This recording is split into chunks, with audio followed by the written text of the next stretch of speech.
નમસ્કાર વિદ્યાર્થી મિત્રો, સ્વાધ્યાય પોથી ભાગ 3 યુનિટ 4 અંગ્રેજી animals the living wonders.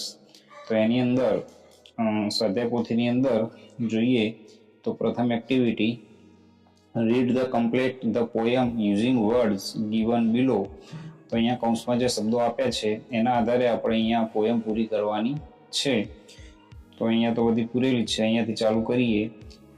Cat lives in a, તો cat શેની અંદર રહેશે?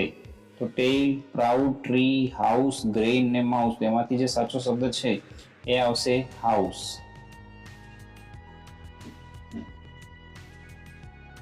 બરાબર. બીજો છે ખાલી જગ્યા છે ઇટ્સ ટાઇની, આવશે જવાબ mouse. After eating it feels proud. Birds live on a tree. It sings and dances, moving its tail.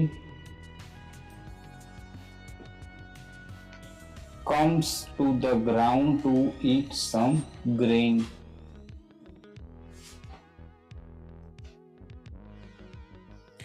Activity 2 find the rhyming words from the poem. તો પોયમની અંદરથી આપણે સરખા ઉચ્ચારવાળા એટલે કે રાઇમિંગ વર્ડ શોધવાના છે. તો શેડ, તો શેડનો આવશે ફેડ.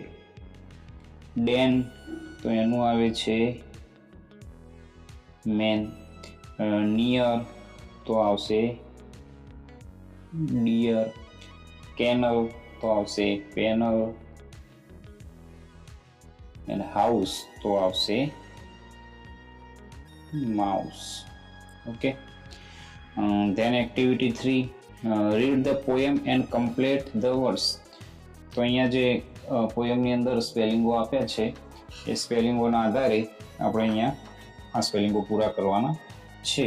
તો આ સ્પેલિંગ જોતા પોયમની અંદર આપણને ખબર પડે છે કે આ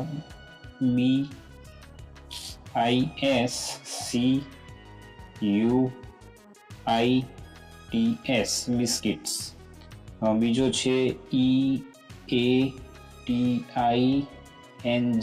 eating. Third is MOVING moving. fourth is GROUND it's ground. fifth is BECAUS.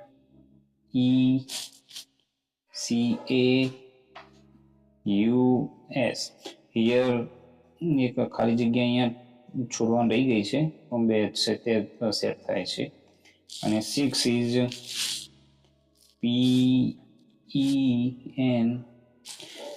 હવે અહીંયા પી વાળા કાવ્યની અંદર આ શબ્દ કોઈ સેટ થતો નથી પણ આઈ થિંક પેન્સિલનો જ આપેલો છે PENCIL. Okay. Let's activity 4 write the shelter of animal from the poem. તો જે શેલ્ટરનો અંદર ઉલ્લેખ કર્યો તો એના આધારે આપણે અહીંયા ખાલી જગ્યા પૂરવાની છે. તો ડોગ માટે હતું કેનલ હતું.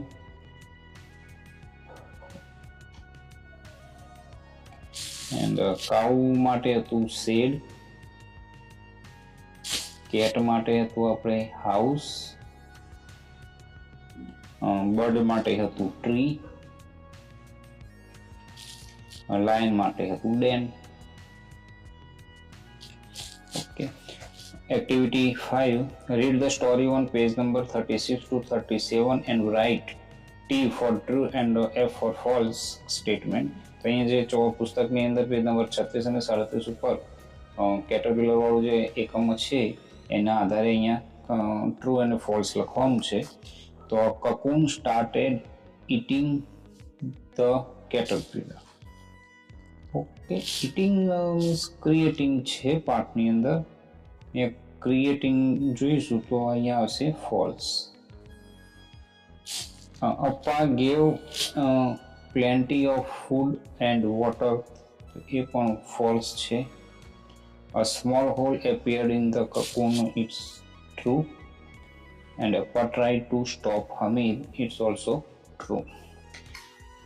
Let's see the activity 6. Read the story on page number 36 to 37 and write who am I. Okay. I found caterpillar, it's Hamid.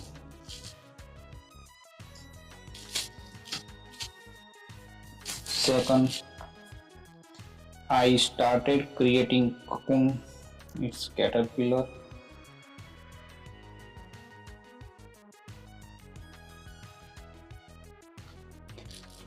Third is I felt pity from for the butterfly, it's also Hamid. I tried to stop him, I think Pa. I must work hard to get out, it's butterfly.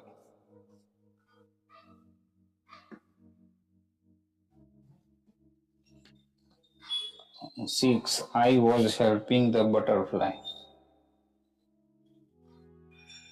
it's Hamid. I cut the cocoon, also Hamid. Yeah, Hamid. I taught lesson to Hamid, it's Appa. Activity 7. Label the life circle of the butterfly. અહીંયા Caterpillar કકૂન x and butterfly આપ્યું છે તો એમનું એક life circle આપ્યું છે કે સૌથી પહેલા શું આવે છે તો સૌથી પહેલા આવશે એગ, એગમાંથી બનશે કેટરપિલર, કેટરપિલરમાંથી બનશે કકૂન ને કકૂનના પછી એમાંથી બટરફ્લાય બહાર આવશે. તો આને શું કહીશું આપણે એક્સ. ઓકે, આને કહીશું આપણે Caterpillar.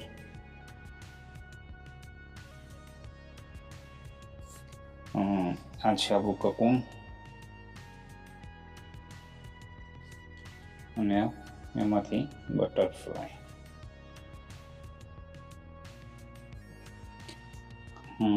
Write 4 to 5 sentences with the help of given life cycle of butterfly picture. તો અહીંયા બટરફ્લાયનું પિક્ચર જે આપ્યું છે એના આધારે આપણે અહીંયા વાક્યો લખવાના છે. તો એક વાક્ય આવું લખી શકાય, a butterfly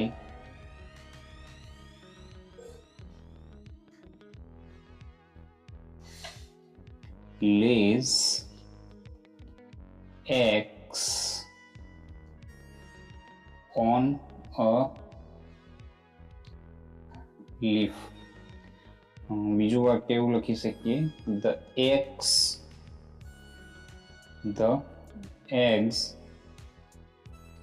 hatch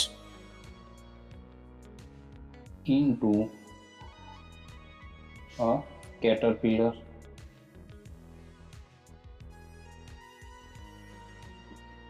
ત્રીજું વાક્ય લખીએ તો કે the caterpillar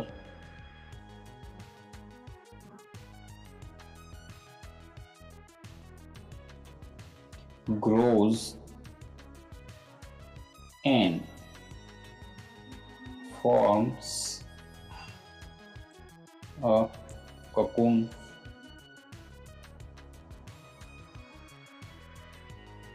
ચોથું, inside the cocoon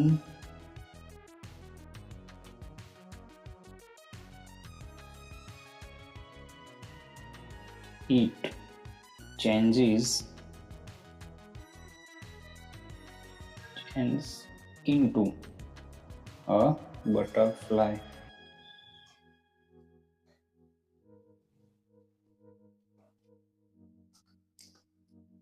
activity 8 page number 37 અને 38 ઉપરથી પ્રશ્નોના આન્સર આપવાના. વોટ ડીડ હમીદ લવ? તો જવાબ આવશે Hamid loved caterpillars. Why did Hamid cut the cocoon? Jawab is Hamid cut the cocoon to make the hole bigger, એને hole મોટો કરવા માટે એને કટ કર્યું હતું. ત્રીજું, who felt pity for butterfly, તો ની જગ્યાએ આવશે Hamid. Hamid felt pity for butterfly. Fourth, did Appa stop Hamid to help butterfly? જવાબમાં આવશે yes, Appa stop Hamid to the help butterfly. બાકીનું આપ જાતે લખી દેજો. પાંચમું, the butterfly started to ખાલી જગ્યા to come out, તો એમાં છે સ્ટ્રગલ. શું કરતું હતું? સ્ટ્રગલ કરતું હતું. STRU. છઠ્ઠો છે what will you do if you were in Hamid place? તો આપણે હોત હામિદની જગ્યાએ શું કરત? I will never cut the cocoon. અમે ક્યારે પણ cocoon તોડીએ નહીં. સાતમું, find the opposite word of solid. solid નું opposite થાય છે liquid. synonym of plenty of, એનો થશે sum of, કેટલુંક. ઓકે, એના પછી છે એક્ટિવિટી 9. એમાં પણ પ્રશ્નો છે. પેજ નંબર 38 ઉપરથી આપણે જવાબ આપવાના છે. Where is the toad rock? Toad rock ક્યાં છે? તો એનો જવાબ છે the toad rock is in mount Abu. Toad rock ક્યાં હતું? માઉન્ટ આબુમાં. બીજું છે how many steps are there to reach the rock? There are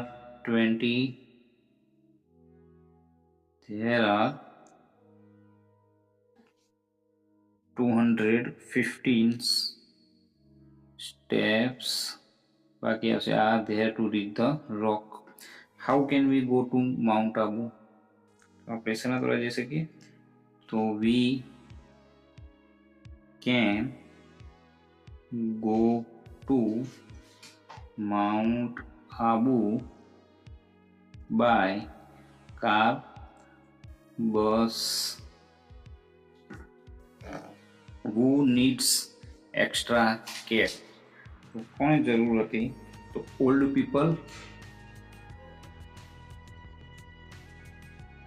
and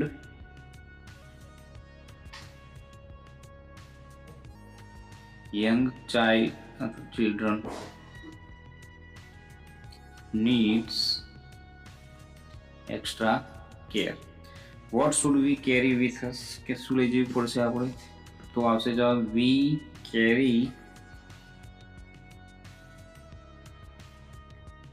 we carry with us water, enough water, or water લખો તો પણ ચાલે. water and snake with us. we carry with us नहीं है तो we carry water and snake with us. okay, have you seen any mountain? તમે જોયેલું હોય તો આપણે કહી શકીએ કે yes, name it. તો આપણે નજીકમાં છે તો Ambaji. Right synonym of toad. ટોડનું સિનોમન શું થશે? frog. Right opposite word of climb up. તો ક્લાઇમ્બ ડાઉન બી લખી શકો તમે, અને ગો ડાઉન પણ ચાલે. તો આ પોસ્ટર અહીંયા એક્ટિવિટી 10 છે. પોસ્ટર ઉપર માહિતી લખવાની કીધી છે. પહેલું લખ્યું છે કે વિઝિટ ટુ. તમે કોઈ એડવેન્ચર પાર્ક કે એની લીધેલી હોય તો એનું લખવાનું છે. તો આ તમારે જાતે જ લખવાનું છે. એનું કોઈ પણ નામ લખી શકો છો. કે ક્યાં આવેલું છે એ લખવાનું છે. વોટ વિલ તમે શું સાથે લઈ ગયા હતા, કઈ રીતે પહોંચ્યા, કોસ્ટિંગ રાઈડ ને બધું ચાર્જર અહીંયા ચિત્ર ચોંટાડવાનું છે, તો આપણે જાતે જ કરવાનું તમારે.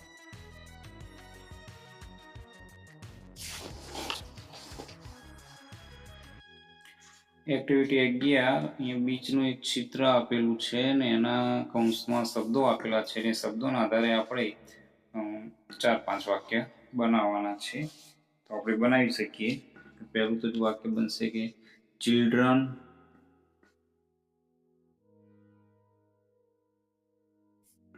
આર શું કરે છે? પ્લેઇંગ. પ્લેઇંગ નું બનાવી દીધું. બીજું કહી શકીએ કે ધ બોય અથવા તો boy is riding a boat. ત્રીજું આપણે કહી શકીએ sailing. A man is sailing a boat in the water અથવા તો sea. ચોથું કહી શકીએ તો કે birds are flying in the sky. પાંચમું dog is walking on the beach. તો આ પ્રમાણે તમે બીજા પણ વાક્યો શબ્દોનો ઉપયોગ કરી અને બનાવી શકશો. Write the paragraph. અહીંયા ક્લુ આપેલી છે અમુક એના આધારે આપણે એક પેરેગ્રાફ તૈયાર કરવાનો છે. તો કરી દઈએ કે last Sunday I went to a picnic with my friends. We went by auto. We sang songs on the way. We played games. We enjoyed the scenery. Very much લખી શકાય પાછળ. I loved it a lot. I remember always this day. તો આ પ્રકારે અહીંયા activity તે કૌંસમાં જે શબ્દો આપે છે એના આધારે ખાલી જગ્યા પૂરવાની છે. તો કેટ ઇઝ રનિંગ આવશે after. A beautiful cap is on આવશે રિયાઝ હેડ. There is a tree આવશે near. A mother is standing between a daughter and son. The cow is sitting under. નીચે બેઠી છે. Someone is knocking at the door. Om is coming from the school and I will reach the station before. પહેલા. So cat, તો કેટનું આવશે અહીંયા kitten. એ રીતે got, તો ગોટનું આવશે કીડ. ગોટના બચ્ચાને કીડ કહેવાય. એ અહીંયા બી આપેલું છે. બીનું અહીંયા મધમાખી છે, તો એનું તમે ઇન્ફેન્ટ બી લખી શકો. બીજું ફ્રાય નહીં લખાય, પણ અહીંયા થોડું મેં જોયું છે, અભ્યાસ કર્યો, તો અહીંયા બીની જગ્યાએ આપણે ફિશ હશે ને તો સારું રહેશે. હું ત્યાં ફિશ કરી દઉં છું તો આવશે ફિશ, તો ફિશનું આવશે ફ્રાય. હોર્સ, હોર્સનું આવશે ફોલ. મંકી, તો મંકીનું કહેવાય ઇન્ફેન્ટ. ડોગ, તો ડોગનું આપણને ખબર છે પપ, મીન્સ પપી ઉપરથી પપ. ટાઈગર, તો ટાઈગરના બચ્ચાને કહેવાય કબ, ગાયના બચ્ચાને. અને ફ્રોગ, તો ફ્રોગને કહેવાય શું આપણે ટેડપોલ. ચલો એના આધારે અહીંયા baby cow is called a calf, તો baby goat is called kid, તો આપણે અહીંયા આવશે કીડ. બેબી ખાલી જગ્યાએ ઇઝ કોલ્ડ ખાલી જગ્યાએ, તો બેબી ગોટ આવી ગયું ને. તેના પછી આપણે લખીએ કે baby cat is called kitten. Another baby dog is called a pup. બીજું લખ્યું હોય તો baby horse is called, horse શું છે ફોલ. એ રીતે પાંચમું લખી શકીએ કે baby tiger is called cub. આ રીતે આ બધું લખી શકીશું. કમ્પ્લીટ ધ ડાયલોગ અહીંયા આપેલા છે, એના આધારે ડાયલોગ કમ્પ્લીટ કરવાનો છે. તો પેલું આવશે હે good morning, very good morning, how are you, I am fine, how are you, I am not fine, what happened, why are you running in hurry, why are you running in hurry. A fox, so there is a fire in the jungle. Oh, what should we do then? We should save our animal friend camel. Let's go to. અહીંયા શબ્દો આપેલા છે, શબ્દો આપણે અહીંયા ટેબલમાંથી શોધવાના છે. દાખલા પેલું કાઉ છે તો આપણે શોધીશું, તો જોઈએ આ કાઉ મળી ગયું આપણને પેલું, બરાબર. એ રીતે ડોગ, ગોટ, પીગ આ બધા શોધી લેવાના છે, બરાબર. એક 8મા નંબરનો છે જે હોર્સ. હોર્સ આની અંદર મને કેમ મળ્યો નથી, તમે ટ્રાય કરી જોજો, બિલકુલ સરળ છે, તમે જાતે કરી દેજો. તો અહીંયા ફન ઝોન છે. વિદ્યાર્થી મિત્રો તમારે આ અહીંયા ફોટોગ્રાફ જાતે ચોંટાડવાના છે અને એમનો સાઉન્ડ લખવાનો છે. તો દાખલા તરીકે જો અહીંયા હાથી હોય તો એને ટ્રમ્પ કહેવાય છે.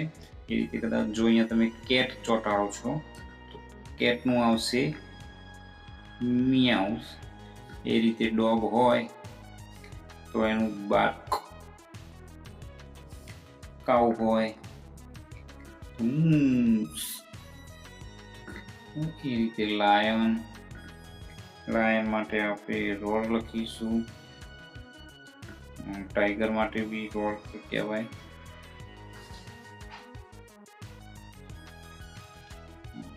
પછી ભૂંડની વાત કરીએ તો એના માટે ગ્રન્ટ કહેવાય, એનો ગુરક એટલે ગ્રન્ટ, ગ્રન્ટ.